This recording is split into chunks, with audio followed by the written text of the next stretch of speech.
ಎಲ್ರಿಗೂ ನನ್ನ ನಮಸ್ಕಾರ. ಧರ್ಮದ ನೆರಳಲ್ಲೇ ಹಬ್ಬಿಕೊಂಡಿರುವ ಕ್ರೌರ್ಯದ ಕಾಡಲ್ಲಿ ತಬ್ಬಲಿಯಾದವಳು ನಾನು ನಿಮ್ಮಷ್ಟೇ ಅಮಾಯಕಳು. ಕಾಲೇಜು, ಮನೆ ಮತ್ತು ಅಮ್ಮ ಇವಿಷ್ಟೇ ನನ್ನ ಪ್ರಪಂಚ ಅಂದುಕೊಂಡವಳು.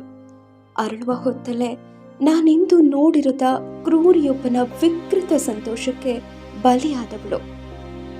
ನಾನು ಸೌಜನ್ಯ. ನನ್ನ ಈ ಸಂಕಟದ ಧ್ವನಿಗೆ ಕಿವಿಯಾಗುತ್ತಿರುವವರಲ್ಲಿ ನನ್ನದೊಂದು ಸಣ್ಣ ವಿನಂತಿ. ನನ್ನ ಈ ಆರ್ತನಾದವನ್ನು ಒಮ್ಮೆಯಾದರೂ ನನ್ನಮ್ಮನಿಗೆ ಕೇಳಿಸಿ. ಯಾಕಂದರೆ ನನ್ನಮ್ಮ ನನ್ನ ಮಾತನ್ನು ಕೇಳಿಸಿಕೊಳ್ಳುತ್ತಲೇ ಇಲ್ಲ. ಅಮ್ಮ ಬದಲಾಗಿದ್ದಾಳೆ, ಇಲ್ಲ ಒತ್ತಡಕ್ಕೊಳಗಾಗಿದ್ದಾಳೆ, ಇಲ್ಲ ಅಮ್ಮನಿಗೆ ನನ್ನ ಸಹೋದರಿಯರ ತಮ್ಮನ ಭವಿಷ್ಯದ ಚಿಂತೆ ಕಾಡುತ್ತಿದೆ. ಅಮ್ಮ ಹೆದರಿದ್ದಾಳೆ, ಹೀಗಾಗಿ ಸುಳ್ಳಾಡುತ್ತಿದ್ದಾಳೆ. ಆದರೆ ನಾನು ಅವಳ ಕರುಳ ಬಳ್ಳಿಯೇ ಅಲ್ವಾ? ಅಮ್ಮ, ನಿನಗೆ ಯಾವ ಒತ್ತಡವೋ, ಏನು ಅನಿವಾರ್ಯವೋ, ಯಾರ ಭಯವೋ ನನಗೊಂದು ಅರ್ಥವಾಗ್ತಿಲ್ಲ. ಆದರೆ ನಿನ್ನ ಜೊತೆ ಮಾತನಾಡುವ ನನ್ನೆಲ್ಲ ಪ್ರಯತ್ನಗಳು ಮುಗಿದು ಹೋಗಿವೆ. ಹೀಗಾದರೂ ನಿನ್ನೊಳಗಿರುವ ನನ್ನ ಅಮ್ಮನ ಹೃದಯವನ್ನು ತಾಕುವ ಪ್ರಯತ್ನವಿದು. ಅವತ್ತು ನನ್ನ ಸತ್ತು ಹೋದ ದೇಹದ ಮುಂದೆ ನೀನು ಸಂಕಟದಿಂದ ಬಿಕ್ಕಳಿಸುತ್ತಿರುವಾಗಲೇ ಆ ಮಂಜುನಾಥ ಸ್ವಾಮಿ, ಅಣ್ಣಪ್ಪ ಸ್ವಾಮಿ ನಿನಗೆ ನ್ಯಾಯ ಕೊಡಿಸುವ ಶಪಥ ಮಾಡಿದ್ರಮ್ಮ. ಅದರಂತೆ ಅವರು ನಡೆದುಕೊಂಡರೂ ಕೂಡ ನನ್ನನ್ನು ಕ್ರೂರವಾಗಿ ಕೊಂದವರು ಈಗಲೂ ಪ್ರತಿಕ್ಷಣ ಶಿಕ್ಷೆ ಅನುಭವಿಸುತ್ತಲೇ ಇದ್ದಾರಮ್ಮ. ಆದರೆ ನೀನೇ ನಿನ್ನ ಕೈಯಾರೆ ನಿನ್ನ ಕೂಸಿನ ಸಾವನ್ನ ಬೇರೆಯವರಿಗೆ ದುಡ್ಡು ಮಾಡುವ ಬಂಡವಾಳವಾಗಿಸ್ಬಿಟ್ಟಿಯಮ್ಮ. ನಿನಗೆ ಏನೂ ಅನ್ನಿಸ್ಲೇ ಇಲ್ವಾ? ನನ್ನ ಅನ್ಯಾಯದ ಸಾವು ನಿಮಗೆಲ್ಲ ದ್ವೇಷ ಕಾರುವ, ದುಡ್ಡು ಮಾಡುವ ನೆಪವಾಯಿತಾ ಅಮ್ಮ? ನನಗೆ ನ್ಯಾಯ ಕೊಡಿಸುತ್ತೇವೆಂದು ನೀವೆಲ್ಲ ಮಾಡುತ್ತಿರುವ ಹೋರಾಟಗಳನ್ನು ಒಂದು ದಶಕದಿಂದ ಗಮನಿಸುತ್ತಿದ್ದೇನೆ ಅಮ್ಮ. ಕ್ಷಣಕ್ಕೊಂದು ಸುಳ್ಳು, ಪ್ರತಿ ಮಾತಿನಲ್ಲೂ ದ್ವೇಷ. ಇದರಿಂದ ನನ್ನ ಆತ್ಮಕ್ಕಂತೂ ಶಾಂತಿ ಸಿಗುವುದಿಲ್ಲ ಅಮ್ಮ. ಎಲ್ಲಿದೆ ಸಾಕ್ಷಿ?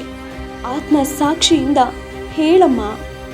ನನಗೆ ನ್ಯಾಯ ಕೊಡಿಸುವುದಕ್ಕಿಂತ ಶ್ರೀ ಮಂಜುನಾಥ ಸ್ವಾಮಿ, ಅಣ್ಣಪ್ಪ ಸ್ವಾಮಿಯ ಪಾವಿತ್ರ್ಯತೆ ಹಾಳು ಮಾಡುವ ಯತ್ನವೇ ನಿಮಗೆಲ್ಲ ಹೆಚ್ಚಾಯಿತಾ ಅಮ್ಮ? ಅಮ್ಮ, ನನಗೆ ನೀನಿರುವ ಈಗಿನ 3 ಅಂತಸ್ತಿನ ಮನೆಗಿಂತ ಪಾಂಗಳದ ಅಂಗಳದಲ್ಲಿದ್ದ ಮೊದಲಿನ ಹಂಚಿನ ಮನೆಯೇ ನನಗಿಷ್ಟ.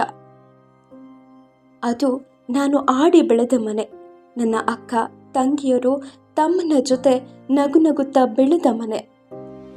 ಪ್ರತಿದಿನ ನಾನು ಶಾಲೆಗೆ ಹೋಗುವಾಗ ಆ ಮನೆಯ ಅಂಗಳದಲ್ಲಿ ನೀನು ನನ್ನ ತಲೆಗೆ ಎಣ್ಣೆ ಹಚ್ಚಿ ಜಡೆ ಹಾಕಿ ಕಳಿಸುತ್ತಿದ್ದುದು ನನಗೆ ಇನ್ನೂ ಕಣ್ಣಿಗೆ ಕಟ್ಟಿದ ಹಾಗಿದೆ. ಆ ಮನೆಯಲ್ಲಿ ನೀನು ಮಾಡುತ್ತಿದ್ದ ಅಡುಗೆಯ ಘಮ ನನಗಿನ್ನೂ ಕಾಡುತ್ತದೆ. ಆದರೆ ಯಾಕೋ ನನ್ನ ಸಾವಿನ ಸಮಾಧಿಯ ಮೇಲೆ ಕಟ್ಟಿದ ಈ ಹೊಸ ಮನೆಯಲ್ಲಿ ನನಗೆ ಆ ನೆಮ್ಮದಿಯೇ ಕಾಣುತ್ತಿಲ್ಲ ಅಮ್ಮ. ನೀನು ಈಗ ಭಾಳ ಬದಲಾಗಿದ್ದೀಯಾ ಅಮ್ಮ. ಮೊದಲಿದ್ದ ಮುಗ್ಧ ಅಮ್ಮ ಈಗಿಲ್ಲ. ನನಗೆ ಗೊತ್ತು, ನನ್ನಮ್ಮ ಎಂದೂ ಸುಳ್ಳಾಡಿದವಳಲ್ಲ. ಬಲವಂತದ ಸುಳ್ಳುಗಳು ಬೇಡಮ್ಮ. ಯಾರದೋ ಕುಮ್ಮಕ್ಕಿಗೆ ನೀನು ಇಷ್ಟು ದಿನ ಬಲಿಯಾಗಿದ್ದು ಸಾಕಮ್ಮ. ಇನ್ನಾದರೂ ಸತ್ಯ ಹೊರಗೆ ಬರಲು ಬಿಡು. ಇಷ್ಟು ದಿನ ನನಗೆ ನ್ಯಾಯ ಕೊಡಿಸುವ ನೆಪದಲ್ಲಿ ಹಲವಾರು ಜನ ಚಂದ ಎತ್ತಿ ಕೋಟಿಗಟ್ಟಲೆ ದುಡ್ಡು ಮಾಡಿಕೊಂಡಿದ್ದು ಸಾಕು. ನನಗೆ ಯಾರೂ ನ್ಯಾಯ ಕೊಡಿಸುವುದು ಬೇಡಮ್ಮ. ನನಗೆ ಸಿಗಬೇಕಾದ ನ್ಯಾಯ ಆ ಮಂಜುನಾಥ ಸ್ವಾಮಿ, ಅಣ್ಣಪ್ಪ ಸ್ವಾಮಿಗಳೇ ಕೊಟ್ಟಿದ್ದಾರೆ. ನನಗಿನ್ನೂ ನೆಮ್ಮದಿಯಾಗಿರಲು ಬಿಡಿ ಅಮ್ಮ. ನೀನು ಬದಲಾಗಮ್ಮ, ಮೊದಲಿನಂತಾಗು. ಮತ್ತೊಂದು ಜನ್ಮವಿದ್ದರೆ ನಿನ್ನ ಮಗಳಾಗೆ ಹುಟ್ಟಬೇಕೆನ್ನೋ ಆಸೆ ನನಗಿದೆ. ಅದಕ್ಕಾದರೂ ಮೊದಲಿನಂತಾಗಮ್ಮ. ನಾನು ಈಗಲೂ ಇದ್ದೇನಮ್ಮ. ಧರ್ಮಸ್ಥಳದ ಮಂಜುನಾಥ ಸ್ವಾಮಿಯ ಮುಂದೆ ಪ್ರತಿದಿನ ಬೆಳಗುವ ಜ್ಯೋತಿಯಾಗಿ ನಾನು ಬದುಕಿದ್ದೇನೆ. ಅಣ್ಣಪ್ಪ ಸ್ವಾಮಿಯ ಹಣೆಯ ಮೇಲಿನ ತಿಲಕವಾಗಿ ನಾನು ಜೀವಿಸುತ್ತಿದ್ದೇನೆ. ಹಾಗೆಯೇ ಸತ್ಯ ಹೇಳಲಿಕ್ಕಾಗದೆ ಒಡಲ ತುಂಬ ಸಂಕಟವನ್ನೇ ತುಂಬಿಕೊಂಡಿರುವ ನಿನ್ನ ನೋವಿನಲ್ಲಿ ನಾನು ನರಳುತ್ತಾ ಬದುಕಿದ್ದೀನಮ್ಮ. ನನಗೆ ಈಗಲಾದರೂ ನೆಮ್ಮದಿಯಾಗಿ ಇರಲು ಬಿಡು ಅಮ್ಮ. ಇಂತಿ ನಿನ್ನ ಮಗಳು ಸೌಜನ್ಯ.